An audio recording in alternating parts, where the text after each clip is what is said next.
Hey, what's up everyone? How you doing today?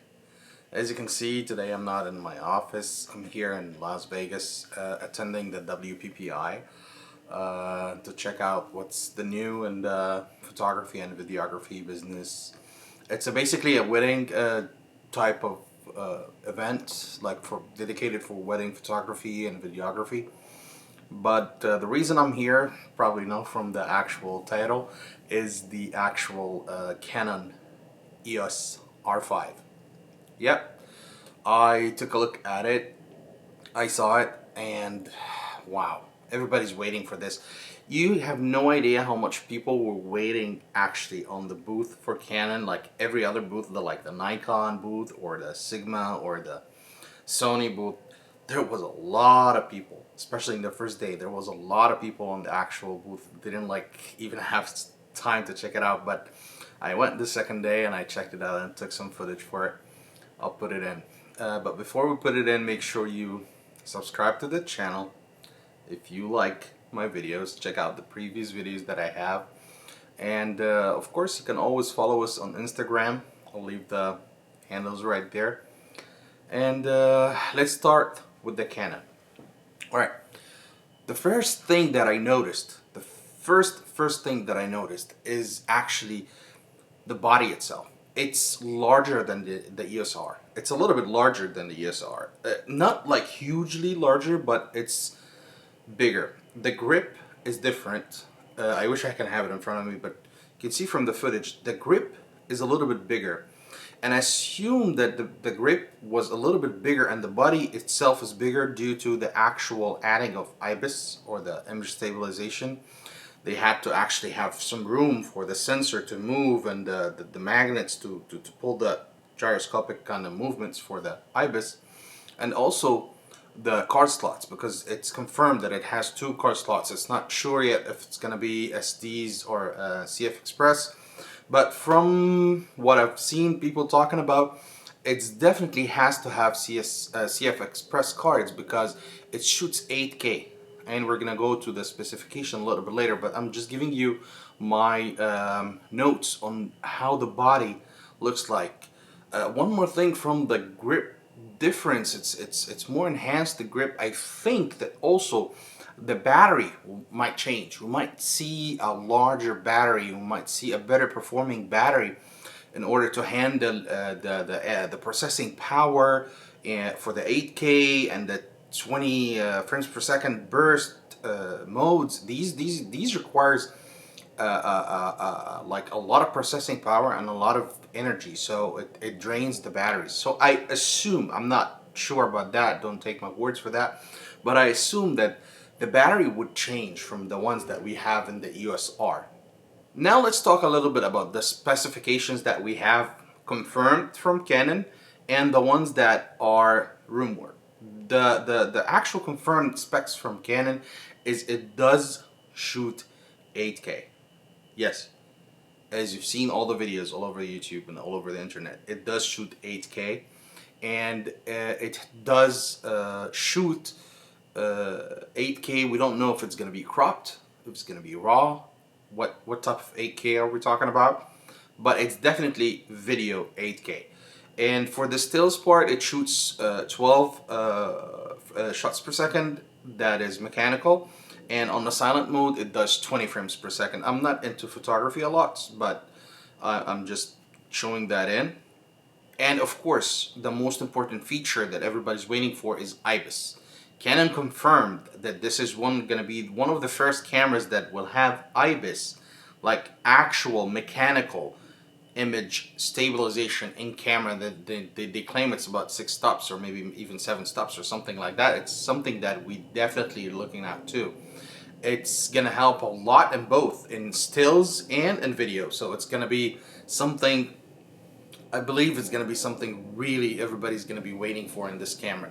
And as far as these are the only confirmed specs from Canon as a development announcement when they announced it a couple weeks ago. There's a lot of other rumored specs, but they are so close to be true.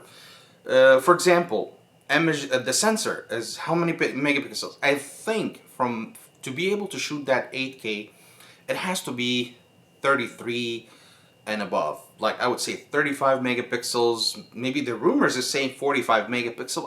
I doubt it that it's gonna have a 45 megapixel sensor. I think it's gonna be on the 35 kind of range. I'm not sure. Nobody's sure. I tried talking to the Canon guys, try to squeeze some of the information, but everybody's so strict about it. They either they don't have information or they know information, but they're not giving it out. Speaking about the video shooting, we're talking about 4K 60.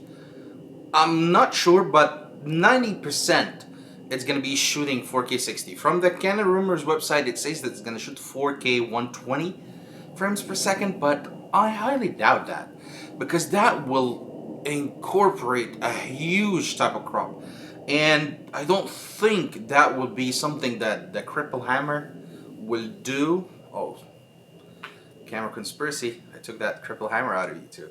So I don't think that it's gonna be able to do the 4K 120, because even the high-end cameras, it's not something that Canon would be able to squeeze in such a small body and such a, it's a pro level camera, don't get me wrong, but I'm not sure that this is something but I'm so happy with 4K 60. If you're gonna give me that without a crop, or at least small crop, I would be okay with that.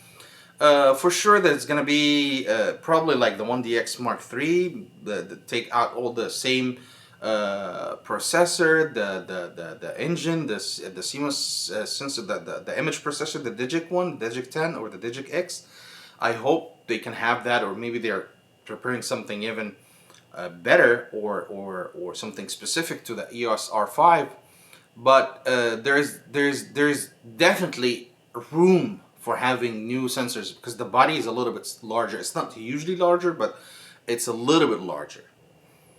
You can see here from the video and the stuff you can see, it has the same LCD screen that the EOS R has. It's the same exact one. I believe it's actually also the same size. But if you can see here from the back that the touch bar is gone. I'm not sure the other part is going to be a regular joystick, because this is just a development, or they're going to apply the 1DX Mark III type of sensor that has this, what do you call it? The joystick slash mouse type of thing, so it can move between focus points and stuff like that.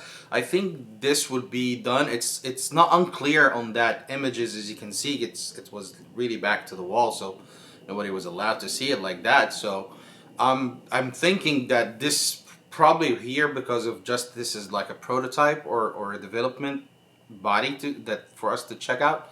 But there's a bunch of other stuff that you can also tell that the card slots door is a little bit wider, so it's for sure has two slots. We're not sure it's going to be two SDs or two CF Express cards, but I'm sure it will incorporate a CF Express for sure, 100%. Moving to the other side, you're going to see here that there is an actual different in the actual sockets and where you put the HDMI and the headphone jack and the microphone jack. You can see it comparing to the EOS R, it's slightly bigger, and you can tell that the width is a little bit bigger, and it's for sure because of the image stabilization motor, or the difference in body and size. That's why we can see here that we have some room. I'm not sure what type of connections they put or something they added, probably incorporated a USB-C or something like that, we're not sure yet. But you can tell that this is more bigger, or like there's a bigger surface area than a difference between the places where you put your headphone jack and microphone. And of course it has a flip screen, so when you tilt the screen on the back, it's a little bit far from the actual connection to the microphone jack. So I'm sure it's going to be like taking in consideration that there's not going to be hindering the actual screen. Let's talk a little bit about pricing and speculations, because nobody knows how much it's going to be so far. But I think, if I'm not mistaken, this will be on the higher end type of pricing. We're talking about at least, if I'm not mistaken, not less than $3,500 to $4,000, maybe more, but not less, because the camera packs a lot, and Canon has put, I think Canon is going all in with the R5. They want to say to the market, and they want to say to the world, we are Canon, and we are doing mirrorless our way. We waited. That's exactly what they said. We waited, but now we are in. So I'm thinking it's gonna be $4,000, $3,500, $3,600, if not maybe more, depending on what other stuff that they're gonna add to it there. But I'm thinking that this is gonna be something that we are waiting for. Well, that will wrap up what do we have here. It's just a quick video telling you my initial thoughts and thinking about this camera. I think this camera is dedicated towards A7 III users, video shooters and photography shooters that needed some professional level hybrid camera that can shoot really good images and in very professional situations, plus video capabilities to be used like the revolutionary 5D Mark II. I think this will shake the industry the same way that the 5D did. And their Canon is known for their color science, and their RF glass is so good. So good. And with the announcement that whatever they're announcing for the new RF glass that is more affordable, more easy to, like, cheaper price points, I'm sure that Canon will be on the top market share of 2020 and 2021, and maybe more than that. So all we can say is just we can wait, and I hope you guys enjoyed the video. If you let me in the comments below, let me know what do you think, what your expectations, and are you gonna get it? And let me know also, what are you shooting on? If you're shooting video, what cameras are you using right now? What do you consider the best cameras that are you using in 2020?